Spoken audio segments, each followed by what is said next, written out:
खबरों पर विस्तार से बात करेंगे। यदि आप शाही स्नान के दौरान हरिद्वार आने के लिए विचार कर रहे हैं तो यह खबर आपके लिए महत्वपूर्ण है, क्योंकि हरिद्वार में शाही स्नान के लिए कल से नया ट्रैफिक प्लान लागू कर दिया गया है, जो 8 अप्रैल से 15 अप्रैल तक लागू रहेगा। इसके साथ ही 8 अप्रैल से 15 अप्रैल तक हरिद्वार में भारी वाहनों पर पूर्ण प्रतिबंध रहेगा। पुलिस ने इनके लिए आज से ही ट्रायल शुरू कर दिया है, ताकि वक्त पर लोगों को दिक्कत न हो।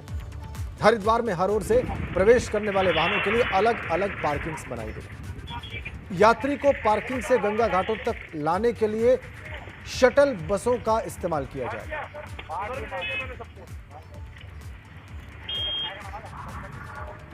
वो रूट्स क्या है हम आपको दिखाने की कोशिश करते हैं। देखिए, गढ़वाल से जाने वालों के लिए रास्ता, दूधाधारी पार्किंग, सप्तऋषि पार्किंग, मोतीचूर पार्किंग, ये 3 पार्किंग्स उनके इस्तेमाल के लिए है। गढ़वाल से आने वालों के लिए नेपाली फार्म, हरिपुर कला और दूधियाबंद पार्किंग। अब जो नैनीताल से जाएंगे उनके लिए क्या रास्ता है? गौरीशंकर, नीलधरा पार्किंग और हनुमान मंदिर रैंप। ये नैनीताल से जाने वालों के लिए बता रहे हैं। ऐसे ही आने वालों के लिए नजीबाबाद, कोटद्वार और नैनीताल। दिल्ली से आने वालों के लिए क्या रास्ता है? दक्ष पार्किंग, सिंहद्वार, राष्ट्रीय राजमार्ग संख्या 334। और दिल्ली से जो जाएंगे उनके लिए मेरठ, मंगलौर और नगलाई मार्ग। हरियाणा से जो श्रद्धालु आने वाले उनके लिए रास्ता है शिवालिक नगर, सलेमपुर तिराहा और BHEL तिराहा। और आने वालों के लिए रास्ता होगा सहारनपुर, इमली खेड़ा और धनौरी। ये ट्रैफिक प्लान है कुंभ मेले का। पंकज राणा हमारे सहयोगी फोन लाइन पर है। पंकज, ये ट्रैफिक प्लान इस वक्त क्यों जारी किया गया? देखिए राजन, क्योंकि शाही स्नान होने वाला है हरिद्वार में। 12 और 14 तारीख को 2 शाही स्नान है और पुलिस प्रशासन का यह अनुमान है कि श्रद्धालु के जो आने का सिलसिला है वो 8 तारीख से जारी हो जाएगा, क्योंकि तमाम श्रद्धालु के लिए आते हैं। उसी लिहाज से ये ट्रैफिक प्लान जारी किया गया है और ये कहा जा रहा है कि ये अभी तक का सबसे बड़ा ट्रैफिक प्लान इसके लिए जारी किया गया है। और इसमें आज से ही जो पुलिस के तमाम कर्मचारी हैं, अधिकारी हैं, वो इसमें जो पहला ट्रायल होता है उसके तौर पर कर रहे हैं और सभी आने जाने वालों को वो पंपलेट ही बांट रहे हैं कि उसके माध्यम से लोगों को ये जानकारी मिल जाए कि वो जिस एरिया से आ रहे हैं उनके वाहन कहाँ पार्क किए जाएंगे। सहारनपुर, हरियाणा, मुजफ्फरनगर, दिल्ली, उत्तर प्रदेश, नजीबाबाद, बिजनौर, उसके अलावा जो अलग अलग जो सटे हुए एरिया हैं वहीं पर चेक पोस्ट बनाए गए हैं। वहीं पर उनको जानकारी दी जा रही है कि आप इस ट्रैफिक प्लान के जरिए जाकर अपने वाहन को वहां पार्क कर सकते हैं। शाही स्नान के मद्देनजर ये ट्रैफिक प्लान जारी किया गया है। इसके साथ साथ एक खास बात ये भी रहेगी, 8 तारीख से कल दोपहर 12 बजे से जितने भी बाहरी वाहन होंगे उनकी आवाजाही पूर्ण रूप से प्रतिबंध कर दी गई है। 15 तारीख तक ये पूर्ण रूप से प्रतिबंध रहेगी और ये प्लान 15 के बाद भी लागू हो सकता है जी। बड़ी संख्या में श्रद्धालु आते हैं हरिद्वार। बहुत शुक्रिया आपका पंकज राणा। और देश में कोरोना संक्रमण की रफ्तार बेकाबू हो गई है। एक दिन में 1,15,736 केसेस मिले। यूपी में भी 24 घंटे में 5,928 नए संक्रमित मरीज मिले। 30 कोरोना पॉजिटिव मरीजों की इस दौरान मौत भी हुई है। उत्तराखंड में कोरोना के 24 घंटे में 791 नए मामले सामने आए।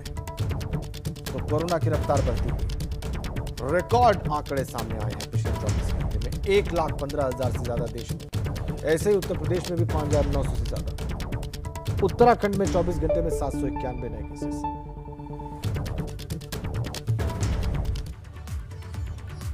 अगली बड़ी खबर दिल्ली से। कोविड पर दिल्ली हाईकोर्ट का बड़ा आदेश आया। कार में अकेले बैठने पर भी मास्क लगाना होगा। दिल्ली हाईकोर्ट ने कार को एक पब्लिक प्लेस मान लिया है। एक अर्जी दाखिल की गई थी कि कार में अकेले मास्क पहनने के फैसले को इसमें चुनौती दी गई थी, लेकिन दिल्ली हाईकोर्ट ने इस अर्जी को खारिज कर दिया है और कहा है कि अगर आप कार में अकेले भी बैठे हैं तो आपको मास्क लगाना होगा।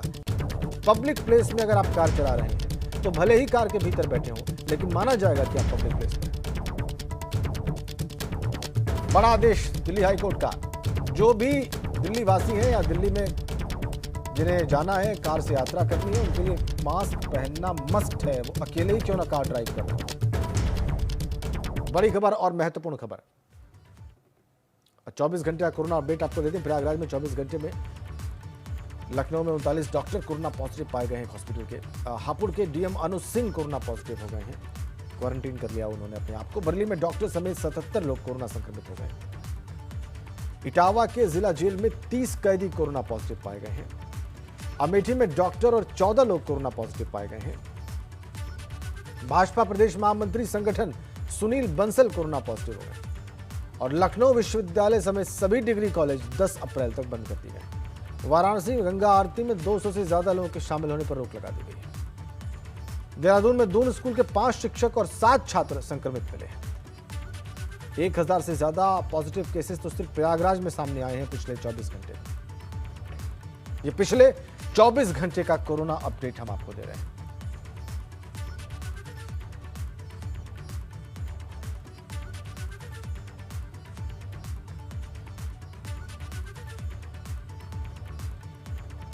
अमेठी में डॉक्टर और 14 मरीज कोरोना संक्रमित। ऐसे लखनऊ में 39 डॉक्टर कोरोना संक्रमित पाए गए। लखनऊ विश्वविद्यालय समेत सभी डिग्री कॉलेज 10 अप्रैल तक बंद कर दिए गए।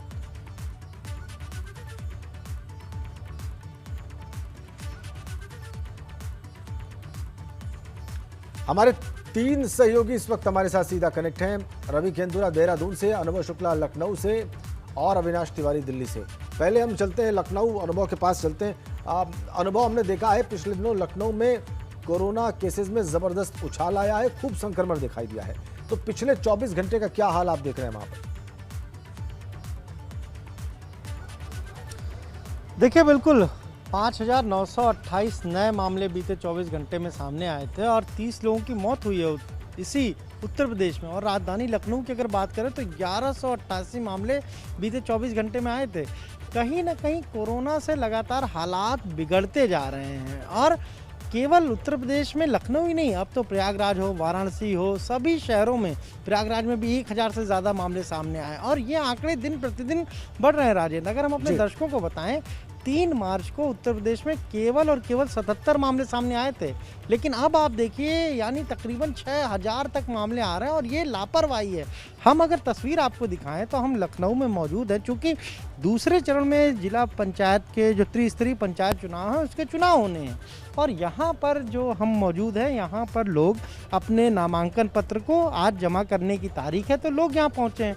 अब कहीं हमें सोशल डिस्टेंसिंग तो दिख नहीं रही है, एक दूसरे के ऊपर लोग चढ़े जा रहे हैं क्योंकि भीतर जो अलग अलग काउंटर बनाए गए हैं वहीं पर जो 25 वार्ड है उसके फॉर्म जमा होने, कहीं आपको सोशल डिस्टेंसिंग दिखेगी नहीं।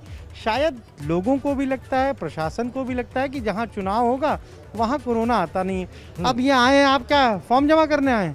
मास्क तो आपने नीचे किया हुआ है, कोरोना के मामले बढ़ रहे हैं। लापरवाही खतरनाक है, आप देख रहे होंगे हर दिन यही हो रहा है। देखिए, यहाँ पर लोगों ने मास्क जरूर लगा के रखा है, लेकिन कहीं कोई सोशल डिस्टेंसिंग है, कहीं सोशल डिस्टेंसिंग नहीं दिख रही। बिल्कुल। इधर आप देखिए, यहाँ पर भी कहीं सोशल डिस्टेंसिंग आपको नहीं दिखेगी।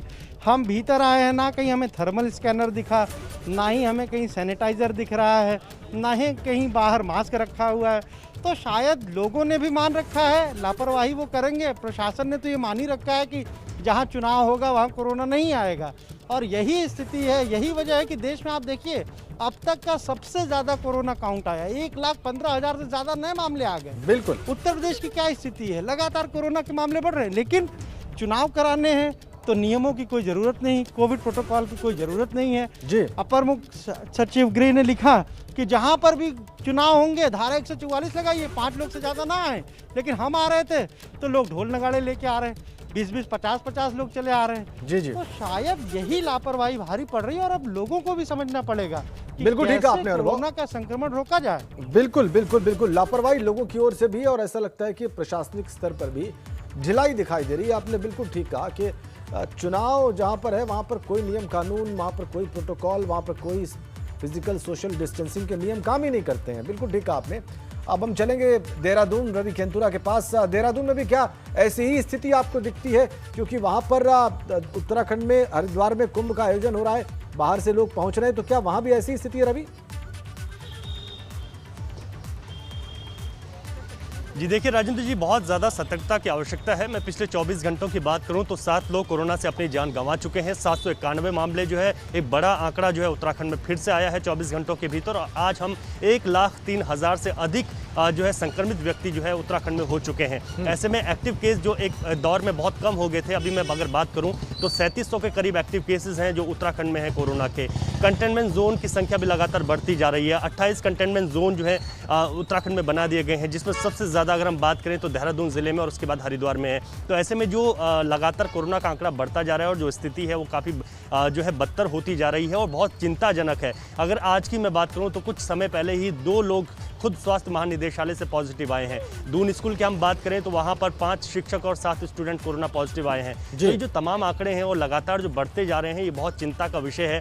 और ऐसे में सरकार ने तमाम गाइडलाइंस जो है तय की हैं, लेकिन उनका कितना पालन हो रहा है ये एक बड़ी देखने वाली बात होगी। उत्तराखंड में महाकुंभ चल रहा है और ऐसे में तमाम श्रद्धालु इस वक्त जो है हरिद्वार पहुंच रहे हैं, क्योंकि 12 साल में एक बहुत बड़ा आयोजन होता है और हर किसी की इच्छा होती है कि वो इस आयोजन में शामिल हो सके। लेकिन हम बात करें तो कोरोना की वजह से कुंभ पर भी कोरोना का पूरा साया है और ऐसे में जो लोग यहाँ पर पहुँच रहे हैं, अगर थोड़ा सा भी चूक हुई तो आने वाले वक्त में स्थिति और ज़्यादा चिंताजनक हो सकती है। बाज़ारों की अगर हम बात करें तो सोशल डिस्टेंसिंग बना पाना प्रशासन के लिए बहुत मुश्किल है कि किस तरीके से सोशल डिस्टेंसिंग बना पाएंगे। दुकानों पर लगी हुई भीड़, ये तमाम चीज़ें हैं जो कि ये संकेत देते हैं कि आने वाले वक्त में स्थिति और ज़्यादा नाजुक ना हो। और साथ ही साथ हम बात करें तो जो ढिलाई है, जो तमाम चीज़ें, क्योंकि अब हर एक चीज़ को जो है छूट दे दी गई है, रियायतें मिल गई हैं और इस बीच अगर किसी भी तरीके की चूक हुई तो बहुत ज़्यादा चिंताजनक हो सकता है। क्योंकि बीच में भले ही मामले कम हुए थे, लेकिन देखा जाए तो टेस्टिंग कम हुई थी और जब टेस्टिंग कम हुई तो मामले कम हुए और अब जो एक बार फिर से सैंपलिंग बढ़ी है तो मामले तेज़ी से बढ़ रहे हैं, जो एक बार इस बात की तरफ इशारा करते हैं कि कोरोना का संक्रमण कभी कम हुआ ही नहीं, बल्कि टेस्टिंग कम हुई थी उत्तराखंड के परिप्रेक्ष्य में अगर बात करें। आपने बहुत महत्वपूर्ण बात कही रवि। बहुत ज़्यादा एहतियात, रवि आप कह रहे हैं कि असल में संक्रमण नहीं घटा था, टेस्ट ही नहीं किया जा रहा था और जब टेस्ट दोबारा शुरू हुआ तो रियल फिगर सामने आ गया है। जो असल में आंकड़े हैं या संक्रमण की स्थिति है अब वो दिखाई दे रही है। अविनाश के पास चलते हैं। अविनाश, दिल्ली में हाईकोर्ट का आदेश हमने देखा, दिल्ली में नाइट कर्फ्यू की बात सुनी, क्या स्थिति है फिलहाल दिल्ली में? देखिए राजेंद्र, अगर बात करें तो दिल्ली में भी स्थिति बड़ी भयावह है, क्योंकि अगर बात करें तो कई सारे हॉस्पिटल में बेड फुल हो चुके हैं और लगातार मरीजों की संख्या बढ़ रही है। कल की अगर बात करें तो बीते 24 घंटे में 5100 मामले आए, जो अपने आप में रिकॉर्ड है, क्योंकि इसके पहले कभी भी 5100 मामले नहीं आए थे। तो जाहिर तौर से बात है कि जितने भी बड़े अस्पताल है यहाँ पे, वहाँ पे अब बेड की कमी होने लग गई है। आईसीयू बेड की सबसे ज़्यादा डिमांड है, उसमें भारी कमी देखने को मिल रही है और कई सारे मरीज अब परेशान होते हुए भी दिख रहे हैं, क्योंकि उनको समुचित इलाज नहीं मिल रहा है। दिल्ली सरकार लगातार लोगों से अपील भी कर रही है कि सुरक्षित होकर निकले, सैनिटाइजर का यूज़ करें, फेस मास्क लगाएं। लेकिन जो खासतौर से अगर बात करें तो जो दिल्ली की बड़ी मार्केट है, चाहे अगर बात करें सरोजिनी नगर मार्केट हो, चाहे अगर वो बात करें तो दरियागंज की जो मार्केट हो, यहाँ पर कहीं ना कहीं अवहेलना देखने को मिलती है। लोग बड़ी लापरवाही से वहाँ जा रहे हैं और काफ़ी ज़्यादा केसेस निकल के आ रहे हैं। हालांकि दिल्ली सरकार ने इन तमाम सारे मसले को टैकल करने के लिए तमाम सारे जो अगर बात करें तो अपनी ओर से गार्ड भी लगा रखे हैं कि जिससे कि जो लोग मास्क नहीं लगाते उनके ऊपर जुर्माना लगाया जाए। लेकिन इसके बावजूद स्थिति संभल नहीं रही है और दिल्ली में लगातार केसेस बढ़ रहे हैं। केंद्र सरकार ने भी अपनी ओर से अब टीम लगा दी है दिल्ली में, जो केसेस बढ़ रहे हैं इसको टैकल करने के लिए, लेकिन फिलहाल ये कंट्रोल होता हुआ नहीं दिख रहा है। वहीं अगर बात करें तो LNJP जो कि दिल्ली का सबसे बड़ा अस्पताल है, उसके डायरेक्टर का ये कहना है कि जो UK वेरिएंट है, जो नया दूसरा सेकेंड फेज चल रहा है, ये काफ़ी तेज़ी से लोगों को संक्रमित कर रहा है और काफ़ी ज़्यादा लोगों को बीमार कर रहा है। पहले जो वेरिएंट था उसमें यंगस्टर्स काफ़ी कम कोरोना संक्रमित हो रहे थे, लेकिन इस वेरिएंट में सभी उम्र के लोग काफ़ी तेज़ी से कोरोना संक्रमित हो रहे हैं। यानी कि जो पहला फेज था कोरोना का, उसमें कहीं ना कहीं जो युवा लोग थे उनकी इम्यूनिटी मजबूत मानी जाती थी और वो बहुत ही कम जो है संक्रमित हो रहे थे। लेकिन जो दूसरा फेज चल रहा है कोविड का, ये काफ़ी खतरनाक इसलिए कहा जा रहा है कि इसमें हर उम्र के लोग इसकी चपेट में आ रहे हैं। और VK पॉल जो कि नीति आयोग के सदस्य हैं और इस पूरी जो है मॉनिटरिंग कमेटी के भी सदस्य हैं कोरोना को लेकर, उन्होंने भी कहा है कि अगले 4 हफ्ते बहुत ही क्रूशियल हैं इंडिया के लिए और जिस तरीके से वेव चल रही है, ऐसे में हालात को काबू करना होगा, नहीं तो स्थिति बेकाबू हो जाएगी। तो जाहिर तौर से बात है कि सरकार लगातार अपनी ओर से कोशिश कर रही है, लेकिन स्थिति फिलहाल संभलती हुई नहीं दिख रही है और केसेस लगातार बढ़ते हुए ही आ रहे हैं। जी, अनुभव के पास चलते हैं। अनुभव, कल हाईकोर्ट ने कहा कि नाइट कर्फ्यू पर सरकार विचार करे, वीकेंड लॉकडाउन पर सरकार विचार करे, बहुत सारी हाईकोर्ट की तरफ से बातें आई और कोर्ट्स सक्रिय दिखती हैं। बहुत सारी जगहों पर जजेस और वकील भी संक्रमित पाए गए, कोर्ट्स को बंद करना पड़ा और ऑफिसेज में हमने देखा जिलाधिकारी हापुड़ के वो भी संक्रमित पाए गए हैं। ऐसे हालात में आपको आगे की क्या तस्वीर बनती दिख रही है अनुभव? देखिए, एक बात तो बिल्कुल साफ है कि लॉकडाउन जैसी स्थिति नहीं लगेगी उत्तर प्रदेश में, खासतौर से अगर हम बात करें, क्योंकि हमने जब भी स्वास्थ्य मंत्री से बात की या फिर फाइनेंस मिनिस्टर जो उत्तर प्रदेश के उनसे बात की, उन्होंने ये बिल्कुल साफ संकेत दिए कि लॉकडाउन जैसी स्थिति तो नहीं आएगी, लेकिन हाँ, नाइट कर्फ्यू का एक ऑप्शन उनके पास है, वीकेंड लॉकडाउन को भी लगा के यूपी देख चुका है, वो एक ऑप्शन है। कल जब प्रधानमंत्री नरेंद्र मोदी चीफ मिनिस्टर्स के साथ बातचीत करेंगे, जो बैठक करेंगे शाम को 6:30 बजे, वो काफ़ी महत्वपूर्ण है, क्योंकि उस बैठक के बाद ये डिसाइड होगा आखिर करना क्या है। और हो सकता है कि प्रधानमंत्री कहें कि राज्य अपने अपने हिसाब से देखें। महाराष्ट्र में आप देखिए किस तरीके से, पुणे में क्या व्यवस्था है, पंजाब के कई शहरों में, मध्य प्रदेश के कई शहरों में। तो ये ज़रूरी है, क्योंकि सबसे अब प्राथमिकता हो गई है कि जो संक्रमण बढ़ रहा है उसको रोका जाए। और उसको रोकने का क्या इलाज है? या तो लोग एक दूसरे के संपर्क में आए, ज़्यादा से ज़्यादा वैक्सीनेशन हो और ज़्यादा से ज़्यादा टेस्टिंग हो। हालांकि कल एक यूपी ने एक नया रिकॉर्ड अचीव किया, 5 लाख लोगों को एक साथ वैक्सीन लगाई, तो ये अपने आप में रिकॉर्ड है। पर अभी भी बार बार यही मांग हो रही कि अब एज लिमिट को हटाया जाए, जो एज बार है कि 45 प्लस के ही लोगों बिल्कुल आपने ठीक कहा, ऐसी मांग लगाई जाए, इसको लेकर लगातार बात और कल हाईकोर्ट ने भी ये बात कही है। अनुभव, आपने बिल्कुल ठीक कहा, हाईकोर्ट ने भी अपने सुझाव में ये बात कही है कि सबको वैक्सीन लगाने पर विचार करे सरकार। बहुत बहुत धन्यवाद आप सभी का। अनुभव, रवि और अविनाश, महत्वपूर्ण अपडेट्स के लिए, जानकारियों के लिए। बड़ी खबर है, मशहूर फिजिशियन डॉक्टर मिलन मुखर्जी की कोरोना से मौत की खबर आ रही है। लखनऊ के एक हॉस्पिटल में सुबह 8 बजे इलाज के दौरान उनकी मौत हो गई। मशहूर फिजिशियन डॉक्टर मिलन मुखर्जी की कोरोना से मौत की खबर, हॉस्पिटल में इलाज के दौरान उनकी मौत हुई है आज सुबह 8 बजे। चिंताजनक, परेशान करने वाली यह खबर।